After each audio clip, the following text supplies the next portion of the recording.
commencer son business, un entrepreneur a besoin de se référer à son business plan. Et donc, il y a une somme qui a été comptabilisée. Et c'est cette somme-là qui est son fonds de départ. C'est-à-dire le fonds qu'il doit avoir. Soit il a la totalité, soit il n'a pas. Et quand il n'a pas la totalité, l'entrepreneur peut trouver un groupe de personnes qui peut financer. C'est-à-dire ce groupe qui partage la même vision et les mêmes perspectives que lui. Donc voilà, j'ai tantôt dit que il faut donc s'associer avec des bonnes personnes pour pouvoir transformer quelque chose d'original, de transformer quelque chose de concret. Voilà. Donc il ne faut pas avoir honte parce que les jeunes ont souvent honte de s'associer. Ils ont peur aussi parce que ils disent que ça va amener des problèmes. Ils disent que ils vont pas bien gagner avec, alors qu'ils se trompent. Parce que aujourd'hui, ce qui fait la force d'une entreprise, c'est le partenariat. Donc il faut s'associer pour pouvoir créer quelque chose de bon. Moi, j'ai par exemple 10 000, mais il me manque 15 000 pour pouvoir ouvrir ma société. C'est un exemple là. Et l'autre est là-bas, qui veut faire la même chose que moi, a ce qui me manque. Donc il faudrait que je puisse m'associer avec cette personne et réunir les fonds et réunir aussi les stratégies. Et c'est ce qui va permettre à une entreprise de bien décoller. Nous les Africains, nous n'avons pas de patriotisme. Nous avons, nous ne sommes pas solidaires. Donc il faut vraiment qu'il y ait de la solidarité. Il faut qu'on enlève cette mauvaise pratique dans la tête. On ne peut pas s'associer. Un projet vraiment qui te plaît, tu n'as pas assez de moyens, trouve les bonnes personnes et il faut conclure donc ce projet-là. Voilà, c'est très très important. Il faut vraiment que les gens puissent commencer à le faire et à enlever la honte.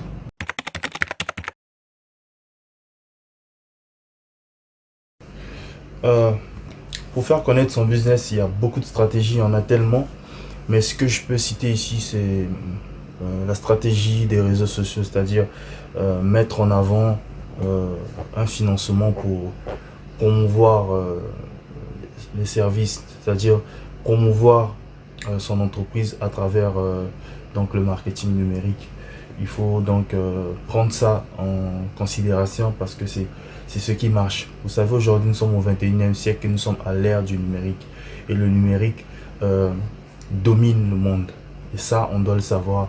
Et si je veux faire la promotion de mon activité, je passe par Facebook, Instagram ou encore YouTube. Donc, pour pouvoir donc générer des prospects, pour pouvoir donc avoir des contacts, créer ma communauté et partager avec cette communauté-là au quotidien mes services et ce qui peut susciter de l'intérêt. Et c'est vraiment très très important. Voilà, donc quand un entrepreneur vient de se lancer, il faut qu'il délègue une certaine somme qui sera spéciale pour les publicités sur Internet. Voilà. Beaucoup de gens ne font pas souvent attention à ça et les têtus veulent essayer de faire manuellement et tout ça, mais il faut dépenser. Quand on veut se lancer, quand on se lance, quand on veut vraiment gagner en clientèle, quand on veut vraiment bâtir une vraie identité de marque, il faut dépenser dans ces publicités-là. Voilà. Il faut faire confiance au marketing numérique. Il faut faire confiance aux réseaux sociaux. Et ça marche vraiment. Je vous assure que ça marche.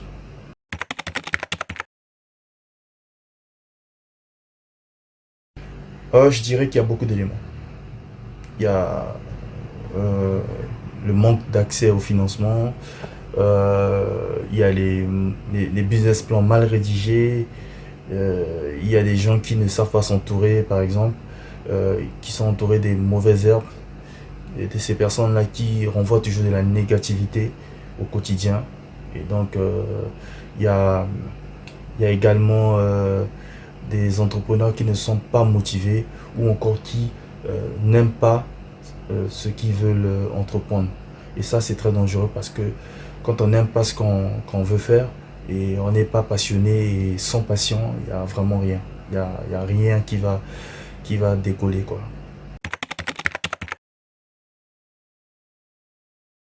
Alors, il y a beaucoup d'idées business que je peux conseiller aux porteurs de projets, certains entrepreneurs. Euh, Si je dois en retenir que quatre, je dirais le dropshipping, je dirais euh, investir dans le café torréfié, je dirais euh, le trading, et je dirais le crowdfunding. Donc, c'est vraiment intéressant tout ça. Il y a vraiment beaucoup d'idées, beaucoup d'idées. Il faut vraiment rechercher si vous ne vous retrouvez pas dans ce que je viens de conseiller. Il faut faire des recherches sur, par exemple, sur des secteurs porteurs qui ne sont pas touchés jusqu'alors, peu importe votre continent, quoi.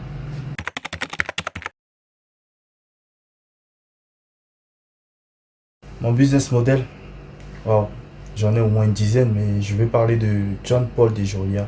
Franchement, son histoire est fracassante, c'est vraiment une success story. Et le type, franchement, c'est quelqu'un qui a vraiment de la motivation. Il était très pauvre.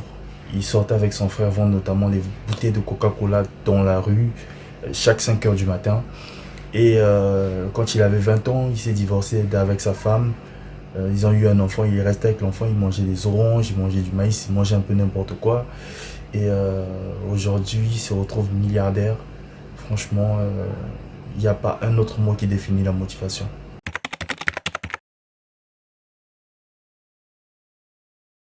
Euh, il y a beaucoup d'erreurs, vraiment beaucoup.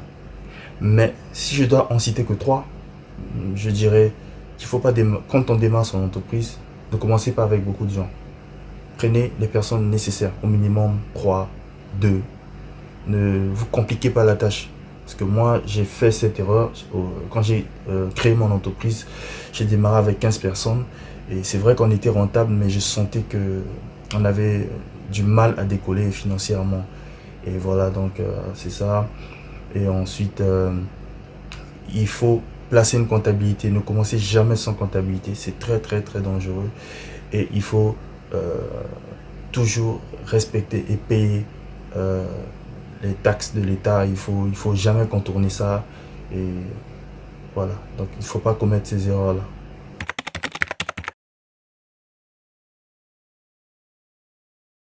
Je dirais qu'il y a pas de secret pour ça parce que même les plus grands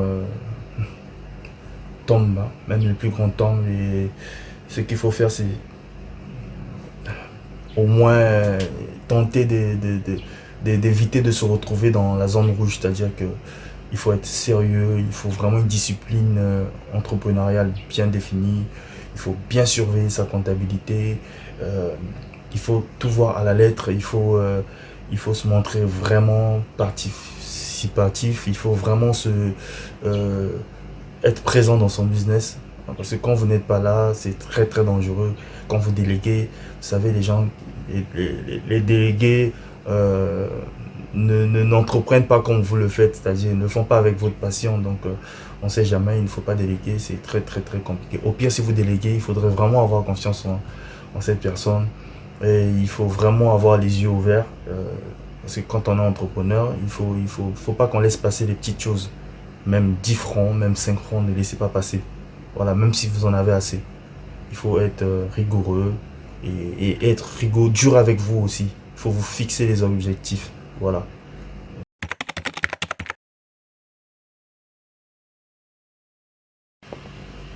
Bon, quand un entrepreneur est du style managérial participatif, quand il s'agit de faire le brainstorming, c'est pour développer son entreprise, c'est-à-dire réunir toutes les idées, c'est-à-dire les idées des employés, les idées des partenaires autour d'une discussion, d'une réunion ou d'une balade, trouver vraiment des solutions pour développer votre entreprise parce vous devez vraiment souvent faire du brainstorming, ça vous permettra de, de trouver vraiment des idées, des solutions marketing encore plus poussées.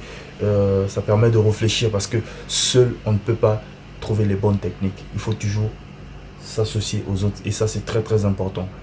Euh, L'égoïsme entrepreneurial, et ça c'est pas bon et c'est ça qui ralentit en fait l'évolution même euh, du développement de votre entreprise.